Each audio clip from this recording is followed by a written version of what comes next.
एक इंसान की इमेजिनरी दुनिया सिर्फ ठीक से ना सोने की वजह से आपका दिमाग आपके साथ क्या क्या कर सकता है, कभी सोचा है? नहीं?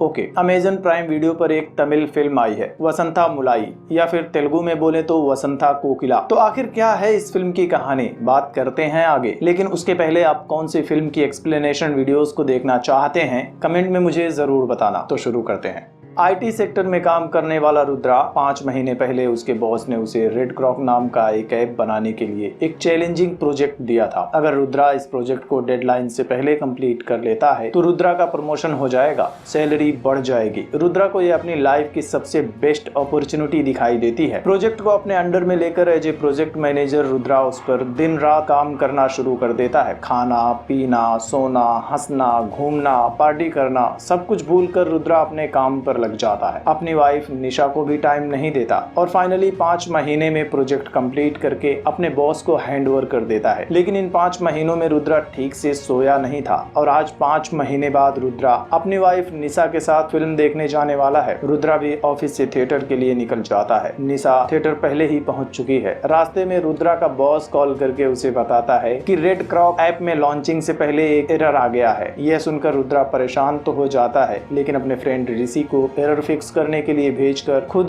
थिएटर चला जाता है। थिएटर में बार बार उसे उसके बॉस और ऋषि दोनों का कॉल आ रहा होता है। एरर फिक्स नहीं हुआ है, हमें आज ही कोडिंग्स को फिक्स करके यह प्रोजेक्ट क्लाइंट को हैंड ओवर करना है। हर एक फोन कॉल और मैसेजेस की वजह से रुद्रा पर प्रेशर बढ़ता ही जा रहा था और सडनली वो बेहोश भी हो जाता है। हॉस्पिटल में चेकअप करने के बाद डॉक्टर उन लोगों को बताती है कि रुद्रा का माइंड बार बार ब्लैकआउट कंडीशन में चला जाता है। ऐसा इसलिए हो रहा है क्योंकि इतने दिनों से रुद्रा ठीक से सो नहीं पाया है। स्ट्रेस, मल्टीटास्किंग काम करने की वजह से कई बार माइंड कंफ्यूज हो जाता है और अब उसे प्रॉपर रेस्ट की जरूरत है। जिसके बाद वो निशा को रुद्रा के साथ सब कुछ छोड़कर कुछ दिनों के लिए कहीं बाहर घूमने जाने की सलाह देती है। अगले दिन रुद्रा फिर से ऑफिस जाने के लिए तैयार हो जाता है, लेकिन निशा उसे कुछ दिनों की छुट्टी लेकर आराम करने को कहती है। दोनों एक दूसरे से प्यार करते हैं और फाइनली निशा को रोता हुआ देखकर रुद्रा छुट्टी लेने और उसके साथ वेकेशन पर जाने के लिए तैयार हो जाता है और दोनों अपने रोमांटिक एडवेंचर पर निकल जाते हैं। लेकिन दोनों को कोई आइडिया नहीं है कि उनका यह रोमांटिक एडवेंचर कितना खतरनाक होगा। निशा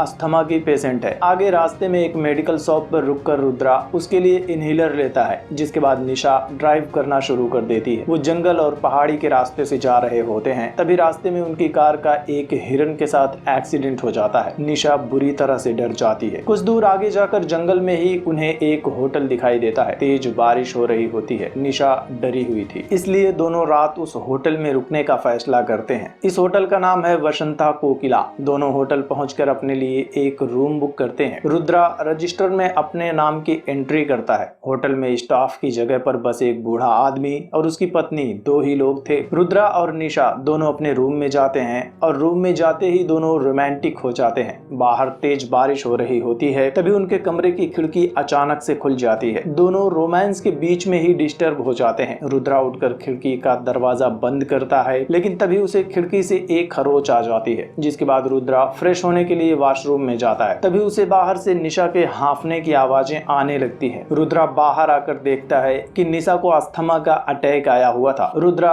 उसका इनहेलर ढूंढने लगता है, लेकिन वो कमरे में कहीं नहीं मिलता। रुद्रा भागकर नीचे गाड़ी में इनहेलर ढूंढने के लिए जाता है, लेकिन गाड़ी में भी इनहेलर नहीं होता। फाइनली रुद्रा वापस से उस मेडिकल स्टोर पर जाकर इनहेलर लाने का फैसला करता है। रुद्रा बहुत स्पीड में ड्राइव करता है और इस दौरान बार बार उसका माइंड ब्लैकआउट कंडीशन में जाता रहता है। बट समहाउ रुद्रा सब कुछ मैनेज करके मेडिकल स्टोर जाकर इनहेलर लेकर वापस होटल आ जाता है। लेकिन जैसे ही वो रिसेप्शन से आगे बढ़ता है तो एक बार फिर से रिसेप्शन पर ही बैठा वो बूढ़ा आदमी रुद्रा से कहता है कि क्या आपको कोई रूम चाहिए सर। उसकी बातों को इग्नोर करके रुद्रा अपने कमरे की तरफ भागता है, लेकिन कमरे का दरवाजा बंद होता है। रुद्रा वापस से रिसेप्शन पर आता है, कमरे की चाबी लेता है और वापस जाकर दरवाजा खोलता है तो देखता है कि निशा कमरे में नहीं है। रजिस्टर में भी रुद्रा और निशा के होटल में आने की कोई एंट्री नहीं थी। इस दौरान बूढ़ा रिसेप्शनिस्ट बार बार रुद्रा को रोकने की कोशिश करता है और उससे कहता है कि तुमने यहाँ कोई रूम बुक किया ही नहीं है, तुम इससे पहले यहाँ आए ही नहीं थे, चले जाओ वरना मैं पुलिस को बुलाऊंगा। रुद्रा को लगता है कि शायद उससे ही कोई गलती हुई है, मे बी कि निशा मेडिकल स्टोर पर ही हो। रुद्रा वापस से मेडिकल स्टोर की तरफ ड्राइव करना शुरू कर देता है, लेकिन वो रास्ते में अपना जख्म देखता है जो खिड़की बंद करते समय उसे लगा था। बीच रास्ते से ही रुद्रा वापस होटल में आता है और पूरे होटल में निशा को ढूंढना शुरू कर देता है। फाइनली उसे होटल के अंदर ही निशा मिल जाती है जो काफी बुरी कंडीशन में थी। उसे कई जगह चोट लगी थी और तभी अचानक से उन दोनों के सामने आता है एक हंटर जो रुद्रा के सामने ही निशा को मारने की कोशिश करता है। रुद्रा काफी टाइम तक उससे लड़ता है, लेकिन तभी उस हंटर की एक गोली निशा को लग जाती है और निशा की मौत हो जाती है। फाइनली रुद्रा उस हंटर को भी मार देता है और उसे खिड़की से नीचे फेंक देता है। निशा की मौत हो जाती है। रुद्रा को लगता है कि उसने हंटर को भी मार डाला है, लेकिन तभी खिड़की से नीचे वो लोग देखते हैं कि थोड़ी देर पहले जिस तरह से रुद्रा और निशा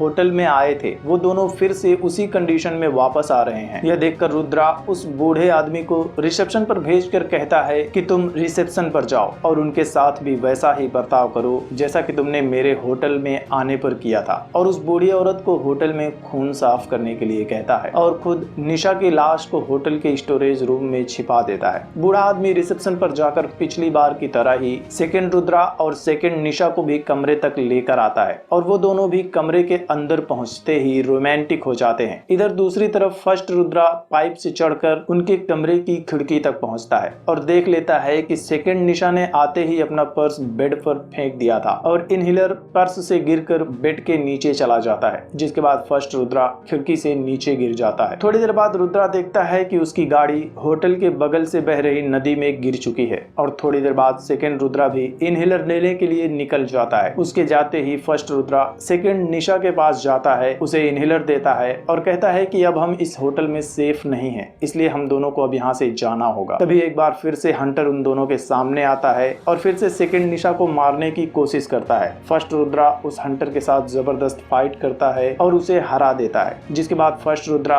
और सेकंड निशा हंटर से बचने के लिए होटल के मिनी ट्रक से भागने की कोशिश करते हैं। एक बार फिर से हंटर उन दोनों के सामने आता है और एक बार फिर से फर्स्ट रुद्रा और हंटर के बीच फाइट होती है, लेकिन इस बार हंटर फर्स्ट रुद्रा को मारकर नदी में फेंक देता है और इससे पहले कि वो सेकंड निशा को कुछ करता तब तक सेकंड रुद्रा भी मेडिकल स्टोर से इनहेलर लेकर वापस आ जाता है। अब यहाँ से एक बार फिर से वही सब कुछ होता है जो फर्स्ट निशा के मरने तक फर्स्ट निशा और फर्स्ट रुद्रा के साथ हुआ था, लेकिन इस बार जैसे ही हंटर सेकंड निशा को भी मारने के लिए बंदूक निकालने वाला ही होता है तभी सेकंड रुद्रा उसे रोक लेता है और उन दोनों के बीच नई फाइट शुरू हो जाती है। इस फाइट के एंड में फाइनली सेकंड रुद्रा उस हंटर का मास्क निकालने में कामयाब हो जाता है और उस हंटर से पूछता है कि आखिर तुम कौन हो और हमें मारना क्यों चाहते हो। वो हंटर चिल्लाकर सेकंड रुद्रा से कहता है कि तुमने मेरी बेटी को मारा, मैं तुम्हारी बीवी को मार दूंगा, इससे तुम भी वो दर्द महसूस करोगे जो मैं कर रहा हूँ, और सेकंड निशा की तरफ गोली चला देता है, लेकिन सेकंड रुद्रा बीच में आ जाता है और वो गोली रुद्रा को लग जाती है। आगे हम देखते हैं एक हॉस्पिटल में डॉक्टर रुद्रा का ट्रीटमेंट कर रहा होता है। होश में आने के बाद रुद्रा एक बार फिर से उस हंटर की शक्ल वाले आदमी को देखता है। उसे देखते ही रुद्रा गुस्से से पूछता है कि निशा कहाँ है और फिर इमोशनली उससे कहता है कि मैंने तुम्हारी बेटी को नहीं मारा। तभी निशा भी वहां आ जाती है। निशा को देखकर रुद्रा को सुकून मिल जाता है, जिसके बाद हमें पता चलता है कि जब इनहेलर लेने के लिए रुद्रा होटल से मेडिकल स्टोर की तरफ जा रहा था वो काफी तेज गाड़ी चला रहा होता है। तभी अचानक से उसे नींद आने लगती है। दूसरी तरफ से सिद्धार्थ नाम का एक आदमी अपनी बेटी के साथ आ रहा होता है और दोनों का एक्सीडेंट हो जाता है। इसके बाद आगे रुद्रा का मेडिकल स्टोर से इनहेलर लेकर वापस होटल जाना, निशा का होटल से गायब होना, निशा का मरना, सेकंड निशा और सेकंड रुद्रा की एंट्री और रुद्रा का सिद्धार्थ को हंटर समझना, सब कुछ रुद्रा की इमेजिनेशन थी, जबकि हकीकत में एक्सीडेंट के बाद सिद्धार्थ अपनी बेटी और रुद्रा दोनों को लेकर हॉस्पिटल आ गया था। इधर होटल में निशा को भी बेड के नीचे से इनहेलर मिल गया था और हॉस्पिटल से खबर मिलने के बाद निशा भी हॉस्पिटल आ गई थी। डॉक्टर रुद्रा की सारी रिपोर्ट देखने के बाद निशा को बताता है कि कई महीनों से ठीक से ना सोने और दिमाग को रेस्ट ना देने की वजह से एक्सीडेंट के बाद रुद्रा माइंड ब्लैकआउट कंडीशन में चला गया था। सिद्धार्थ की बेटी जिंदा है, लेकिन रुद्रा की इमेजिनेशन में सिद्धार्थ की बेटी के मरने के गिल्ट की वजह से रुद्रा अपनी ही इमेजिनरी वर्ल्ड में फंस गया था। वो बेहोश था, लेकिन उसका दिमाग पूरी तरह से एक्टिव था और अगर उसे जल्दी से ठीक होना है तो उसे सब कुछ भूलकर प्रॉपर रेस्ट और प्रॉपर स्लीप की जरूरत है। निशा रुद्रा के पास जाकर प्यार से उसे सुलाने की कोशिश करती है। फाइनली रुद्रा गहरी नींद में चला जाता है और कुछ दिन सोने के बाद फाइनली रुद्रा की आंख खुलती है। निशा उसे बताती है कि अब सब कुछ ठीक है। सिद्धार्थ भी अपनी बेटी के साथ उससे मिलने के लिए आता है। कुछ महीनों रेस्ट करने के बाद रुद्रा पूरी तरह से ठीक हो जाता है और निशा के साथ वापस अपने घर जा रहा होता है। उनकी गाड़ी एक सिग्नल पर रुकती है और उसकी गाड़ी के बगल में एक बाइक राइडर भी आकर रुकता है। वो अपने चेहरे से मास्क हटाता है, जिसे देखने के बाद रुद्रा एक बार फिर से शॉक हो जाता है, क्योंकि यह कोई और नहीं रुद्रा का ही एक वेरिएंट होता है। आगे इस कहानी में क्या होगा यह हमें तब पता चलेगा जब इस फिल्म का सीक्वल आएगा। फिलहाल यह कहानी यहीं पर खत्म होती है। फिल्म आपको अमेज़न प्राइम वीडियो और आहा वीडियो पर देखने के लिए मिल जाएगी। वैसे आपको यह कहानी कैसी लगी कमेंट में मुझे जरूर बताना। इसके साथ ही वीडियो को लाइक करना, शेयर करना और ऐसी ही और भी साउथ इंडियन मूवीज की एक्सप्लेनेशन वीडियोस को देखने के लिए चैनल को भी सब्सक्राइब कर लेना, जिससे कि आपसे मेरी कोई भी नई वीडियो मिस ना हो सके।